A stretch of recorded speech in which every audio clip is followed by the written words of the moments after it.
The first rule of survival in the desert is that you don't go looking for things that aren't on the map, but I was hungry, broke, and desperate enough to ignore the silence of the wasteland. I was working as a long-haul courier for off-the-books logistics, the kind of job where you don't ask what's in the crate, and you definitely don't ask why the delivery coordinates lead to a dry lake bed in the middle of a restricted Nevada grid. My GPS had been flickering for 3 hours, the screen bleeding a dull static blue before it finally died, leaving me with nothing but a handwritten compass heading, and a sense of dread that felt like cold lead in my stomach. The heat was a physical weight, pressing against the windshield of my aging rig. But as I crossed a ridge that wasn't marked on any geological survey, the temperature plummeted 40 degrees in seconds. That was the first time I saw it.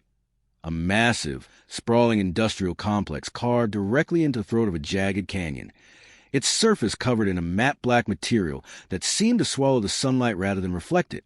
There were no flags, no branch insignias, and no signs of life. Yet the rhythmic, low-frequency hum vibrating through my steering Will told me the heart of this place was beating very fast. I pulled to a stop at a gate that looked like it had been forged from a single piece of dark iron. There was no intercom, no keypad, and no guard shack, just a smooth obsidian pillar with a single glass eye staring at my license plate. I felt a prickle on the back of my neck, the sensation of being watched by something that wasn't human, a gaze that felt heavy and clinical. To my horror, the massive gates began to slide open with a sound like grinding bone, despite me never uttering a word or presenting an ID. I should have turned around then. I should have pushed that truck into reverse until the tires blew, but my fuel gauge was sitting on a dead empty, and the desert behind me was a furnace of certain death. I drove forward, the shadows of the facility closing over the cab of my truck like the jaws of a prehistoric predator. As I entered the main courtyard, the scale of the place hit me. It wasn't just a base, it was a city of silence. Rows of identical, windowless barracks stretched into the gloom, all painted that same light-eating black, with no lights showing through any cracks. I stepped out of the truck, and the air tasted like ozone and old pennies, a metallic tang that made my teeth ache. I walked toward what looked like an administrative hub, my boots echoing too loudly against the pavement, the sound bouncing back to me with a strange, half-second delay that made it feel like someone was walking perfectly in step behind me. I turned around quickly, but the courtyard was empty, just my idling truck and the vast, oppressive walls. I reached the heavy steel door of the hub and found it slightly ajar, a sliver of fluorescent light spilling out onto the dark ground. I pushed it open, the hinges screaming in a way that sounded almost like a human vocalization, and stepped into a hallway that smelled of antiseptic and rotting flowers. The walls were lined with clipboards and duty rosters, but as I leaned in to read them, my blood ran cold. The dates were all current. Today's date was printed at the top of every sheet, but the names listed were all crossed out in thick, wet ink. At the bottom of the stack, a single name remained uncrossed. Mine. I backed away from the desk, my heart hammering against my ribs like a trapped bird. This was impossible. I had been hired by a shell company over an encrypted app, and no one was supposed to know I was coming here. I heard a faint, rhythmic thumping coming from the end of the hall, a wet, heavy sound, like a slab of meat hitting a concrete floor. I tried to call out, to ask if anyone was there, but my voice died in my throat as the lights overhead began to pulse in time with the thumping. Thump, pulse, thump, pulse. It was the heartbeat of the building, and it was getting faster. I ducked into a side room to hide, my breath coming in jagged gasps. The room was a mess of monitors and old reel-to-reel tapes, most of them spinning aimlessly. One screen was active, showing a graining black and white feed of the very hallway I had just been standing in. I watched the screen, paralyzed, as a figure emerged from the shadows where I had been seconds ago. It was wearing a high-altitude flight suit, but the proportions were wrong.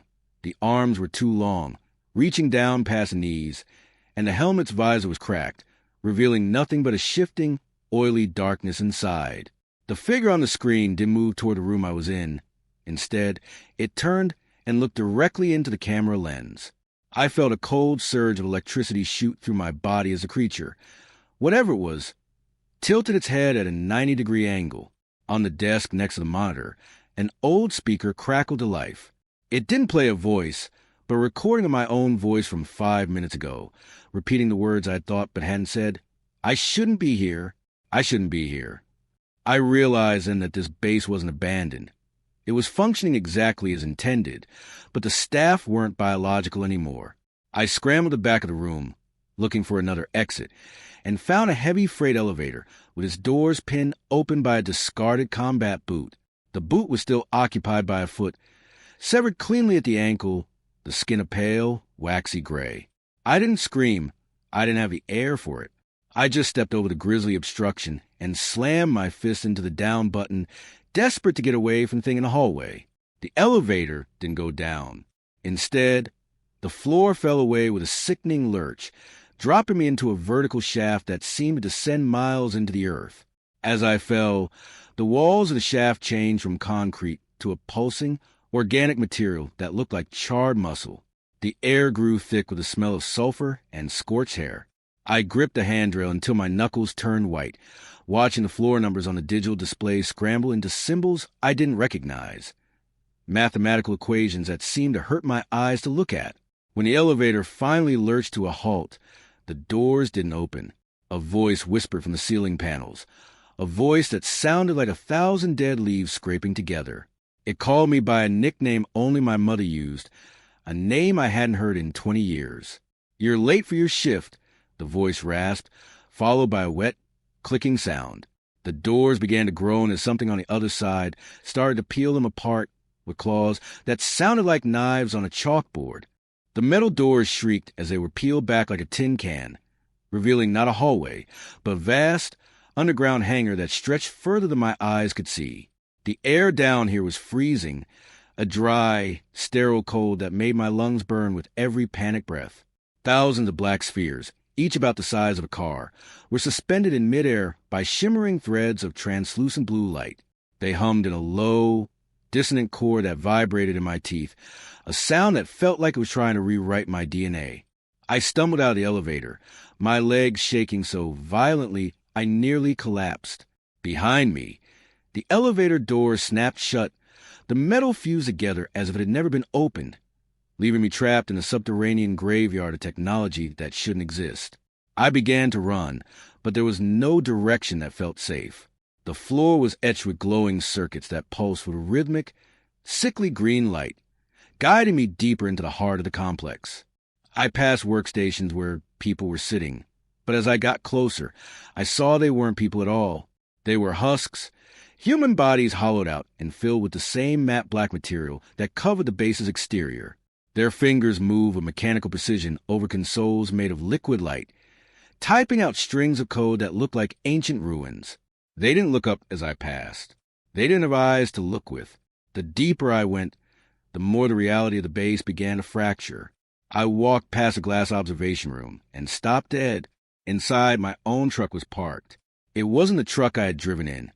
It was a version of it that had been dismantled and reassembled into something nightmarish. The engine had been replaced by a pulsing, fleshy mass, and the seats were covered in what looked like human hair. I felt a wave of nausea hit me so hard I had to lean against the wall. This place wasn't just hidden. It was consuming the world outside, taking familiar things and turning them into something wrong. Suddenly, the overhead hum stopped. The silence that followed was louder than the noise had been, a heavy, suffocating pressure that made my ears bleed. From the shadows of the floating spheres, a figure stepped out. It was wearing a high-ranking military uniform, the fabric pristine and sharp, but the face above the collar was a blurred smear of static, like a censored image in a documentary. It held a silver tray with a single glass of water. "You've been walking for a long time," the static-faced man said, his voice coming from the air around me rather than his mouth. "You must be thirsty." I backed away, tripping over a cable that felt like a wet snake. I didn't want the water. I didn't want anything but the sun and the sand. As I scrambled to my feet, the officer's face flared with a bright, angry red static. The temperature in the room spiked to a boiling heat, and the water in the glass began to boil instantly, shattering the vessel. "Insubordination is a terminal offense." The voice boomed, now sounding like a choir of screaming machines. I turned and bolted into a side corridor, my heart feeling like it was going to burst through my ribs. The corridor led me to a biological storage wing.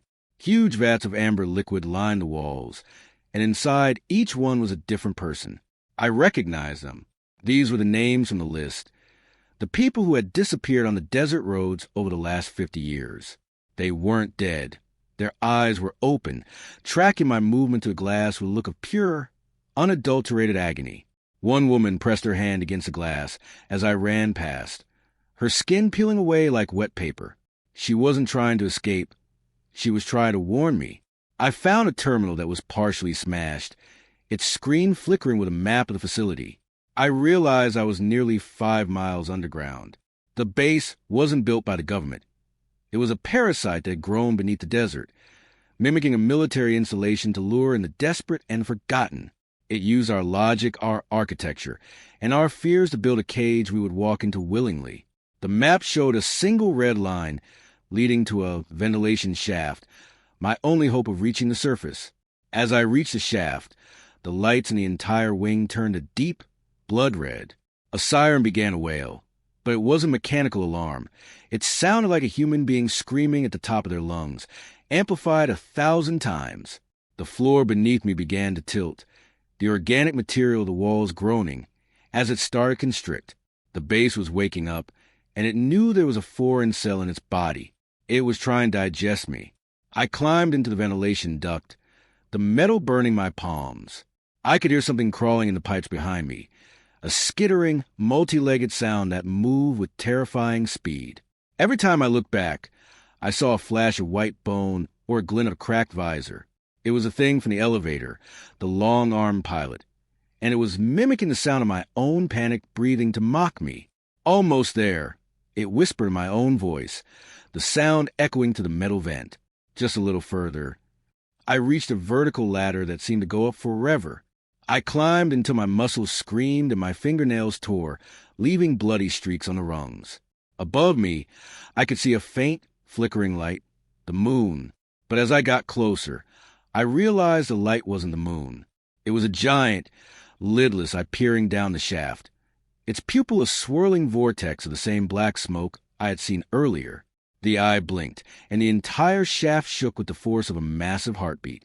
I was looking into the face of the thing that owned the desert. I reached the top of the ladder and threw myself through a hatch, gasping for air. I expected to see the desert, the stars, and my truck.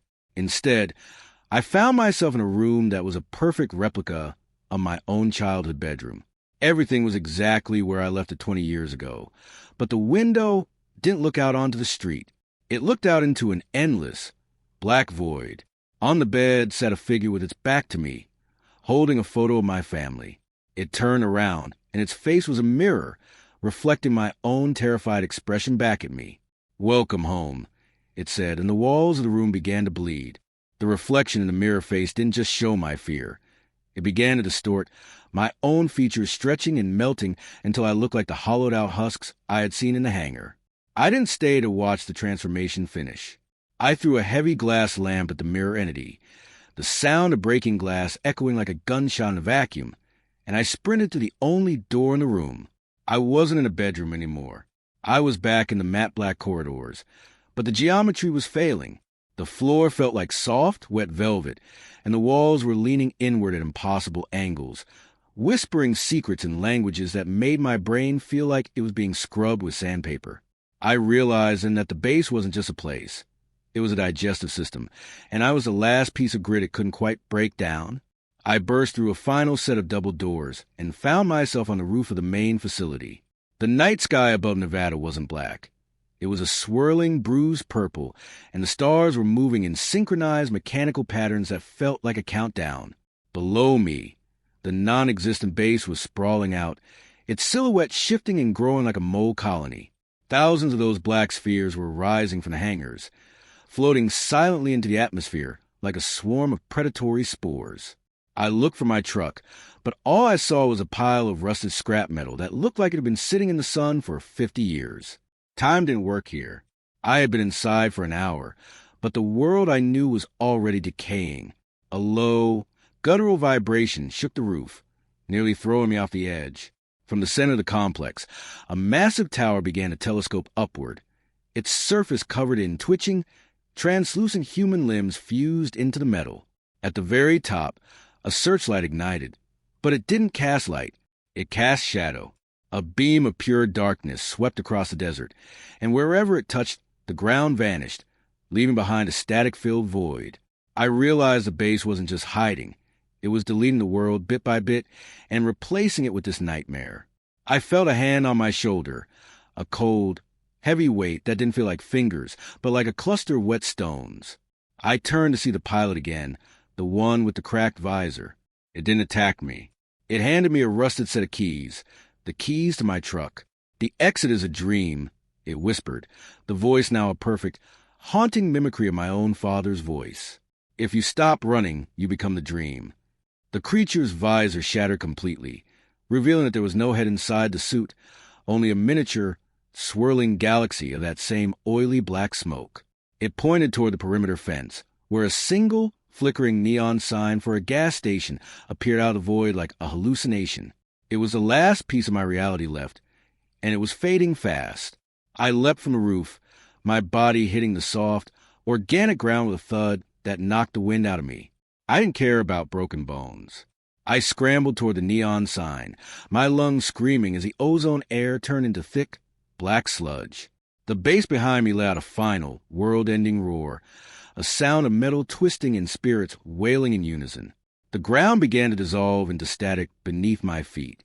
I was running on nothing, a bridge of pure willpower over an infinite abyss. Every step I took, the real world felt further away, like a memory I was forgetting as I lived it. I reached the neon sign and collapsed against the pole. It was real. It was cold, hard metal, and buzzing electricity. I looked back, expecting to see the canyon and the black base, but there was nothing. Just the empty, moonlit Nevada desert. No facility, no spheres, no towers. My truck was parked a few yards away, looking exactly as it had when I started the trip. For a second, I thought I had imagined it all, a heat-induced psychotic break. But when I looked at my hands, they weren't covered in desert dust. They were stained with that thick, oily black fluid, and my fingernails were still torn and bloody from the latter. I crawled into the cab of my truck and started the engine. It roared to life, but the radio didn't play music. It played the sound of 1,000 dead leaves scraping together. I looked in the rear-view mirror to back out, and I froze. My reflection wasn't there. The mirror showed the interior of the truck, the empty seat, the dashboard, but where my face should have been, there was only a blur of gray television static. I reached up to touch my face, and my fingers didn't meet skin. They met something cold, flat, and vibrating with a low-frequency hum. I drove. I didn't stop until I reached a diner 300 miles away. I walked into the light, hoping someone would scream, hoping someone would tell me I was a monster. But the waitress just smiled and asked if I wanted coffee. She looked right at my face and didn't see the static. She didn't see the void. That's when the true horror settled into my marrow. The base hadn't let me escape. It had finished its work. I wasn't a survivor. I was a carrier. I looked down at the coffee cup, and the liquid inside began to pulse in time with a heartbeat that wasn't mine. I went to the bathroom to wash my hands, desperate to scrub the black oil away. I scrubbed until my skin was raw, but the oil didn't come off. It started to sink into my pores, turning my veins black. I looked into the bathroom mirror, and for a split second, the static cleared. I didn't see myself. I saw the hangar. I saw the thousands of spheres. I saw the static-faced officer saluting me. I realized then that the base didn't need to exist on a map, because it now existed inside every person I passed, a silent infection waiting for the signal to wake up. I walked back out to my truck, the desert wind howling like a wounded animal. The GPS on my dashboard flickered back to life, but it didn't show the highway. It showed a single blinking red in the middle of a restricted grid, and a message scrolled across the screen in my own handwriting. Maintenance complete. System update in progress. I looked up at the moon, and for the first time, I saw the pupil in the center of it blink. The world is a beautiful lie, and I am the one who helped pull the curtain. I'm writing this because I don't have much time left before the static takes my voice too. If you're reading this and you see a black truck on a desert road, don't wave, don't stop, and for the love of God, Don't look at the driver, because if you see the static, it means the base has finally found you too. They told me the base didn't exist, but the terrifying truth is that now, nothing else does.